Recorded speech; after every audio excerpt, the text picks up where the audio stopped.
Evdə ən çox yük elektrik yuvalarından keçir. Soyuducu, televizor, toz soğuran, elektrik sobası və s. Ona görə də elektrik yuvalarının xətləri işıqlandırma xəttindən daha qalın olmalıdır.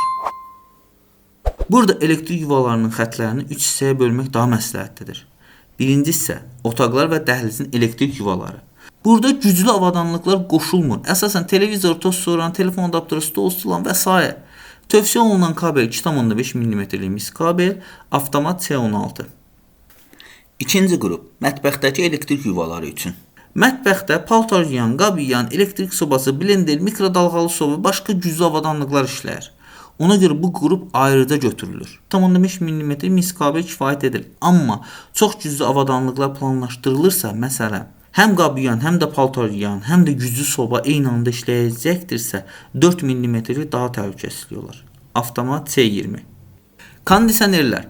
Kondisionerlər üçün mütləq ayrıca xətt və ayrıca avtomat olmalıdır. Tövsiyə olunan kabel ən azı 4 mm-lik mis kabel, avtomat C25. Əlbəttə, otaqların elektrik yuvalarını istəsən ayrıca qruplaşdıra bilərsən, amma ən azı bu 3 əsas bölgünü etmək daha təhlükəsizdir. Əlavə olaraq güclü cihazlar üçün ayrıca qruplar qoyulmalıdır. Unutmayın ki, bu cihazlar uzun müddətli yüksək güclə işləyir. Ona görə də mütləq ayrıca avtomat lazımdır. Başqa xətlə qarışdırmaq olmaz. Kombi qazanxana 2,5 mm-lik kabel C16 avtomatla bir yerdə. Su qızdırıcı boilerlər 2,5-4 mm-lik kabel C16 C20 avtomatla birlikdə.